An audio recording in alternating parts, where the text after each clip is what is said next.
Hello and welcome to the Trinity Stamps YouTube channel. My name is Elyse and I'm one of the design team members. Today I've got a quick card for you showing you how you can make a galaxy background really simple. This is a technique that you struggled with like me. You see all of the really pretty galaxy backgrounds, but you just don't know how to make it work. Keep watching. Okay, so I have got the Trinity Stamps Otter Space, I always want to say outer space, Otter Space, and these Swirl stencils. And we are going to start with the stencils. I have got the largest stencil on a piece of black cardstock, and I'm using Stormy Sky Distress Oxide ink to blend on top of it. One of the things I love most about Oxide inks is that you can use them on dark cardstocks. And obviously you're not going to get a true color, but you're going to, the fact that it's an ink that will sit on top of paper like that is really, really neat. So I am using Stormy Sky because I want to make a galaxy background. Now I see all of the time these really, really fancy watercolored galaxy backgrounds that take a lot of effort. No. If you're like me, you can't be bothered to do that, and it will never look like everyone else's. And so when Trinity Stamps released these stencils, I knew that I had to have them because it would make making a galaxy scene really easy. So I've got that largest swirl that I did with Stormy Sky. And then I'm going to take shaded lilac and go over that with the smaller stencil. I realized as I was working that the shaded lilac really would not provide enough of a contrast. It definitely provides a contrast, as you can see, but not enough. But I kept blending. This smaller swirl stencil has more open space on the sides. So I am using that space to fill up with the shaded lilac. But eventually I do go ahead and get wilted violet to go over that swirl to make it a little bolder. So in the end, I kind of have a purple blue swirl, which sounds weird and looks a little odd, but the final step of this stencil ties this together and it makes it look really, really cool. So just wait. You can blend this onto white cardstock. These stencils do have the negative pieces that you can use to mask. But I just thought it would be easier just to blend right onto black cardstock if I was going to ink blend black over the stencil anyways. So now we're moving on to the last step, which is this stars stencil. And I am going to be using some texture paste and just a plastic palette knife and just spreading this on over the openings of the stencil. This is obviously going to be like little stars. You could use a white pigment ink for this, but I actually don't own a white pigment ink. It's one of those things that I don't own, but probably feel like I should. But anyways, I'm just making sure I get a good coating of this and make sure those stars look opaque as possible. I just want them to look bright white on my finished card. So I'm just going over those stars really, really carefully.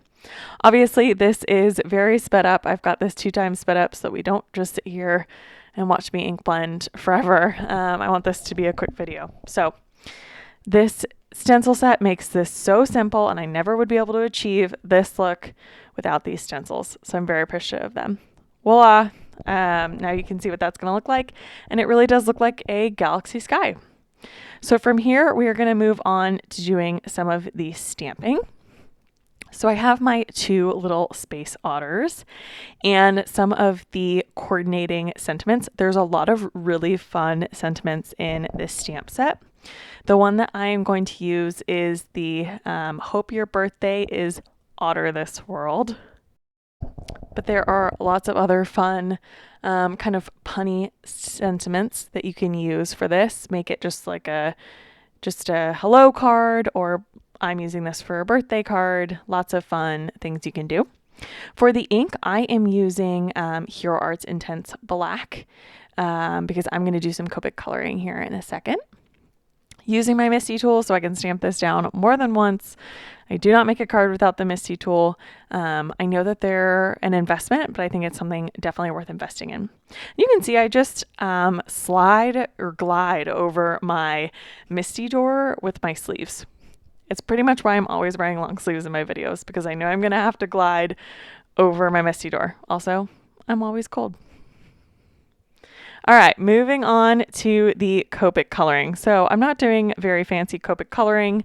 These suits are a combination of different N markers, so N8, 6, and 4, and then 2 and 0 as well. So I'm just going to shade in the darker areas like the bands that you can see, like the bottom of their helmets, the little space booties. And then I will use the 2 and the 0 just to add some shading to the suit. I want it to look white, but I do want to add some shading. Then I will color the little control panel on the boy otters blue and on the girl otters purple. It's only a girl otter because if you look really closely, she's got some little eyelashes, which I think is a really fun touch. And then I just color in the otters with E43, 41, and 40 with a little bit of R20 thrown in there for some cheeks and for like the little mouth part of the otter. I don't know about you guys, but since the SpaceX launch, I feel like in my house we've talked a lot more about space and watched space shows, and it's kind of been a lot of fun. And I think just in the times of current days, what we're living in, it's a little bit of an escape as well, and something that I felt like kind of ratified everybody together, at least those of us in the States, that, you know, we were going to send astronauts to the space station. I don't know. It kind of inspired me today, though, because I looked at this stamp set and was like, oh, outer space. I need to make an outer space card. And I think this is going to be a really cute card to send to a family member for their birthday. So I had a lot of fun with this set. But as I talked about before, I think the star of the show really is that background and the stencils that you can use to create that background really, really easily. I just left in the Copic coloring because I know so many of you like to watch Copic coloring. So I've left it in here. Hopefully you find it useful. I don't do anything fancy, as you all know. I color from darkest to lightest. Plain and simple.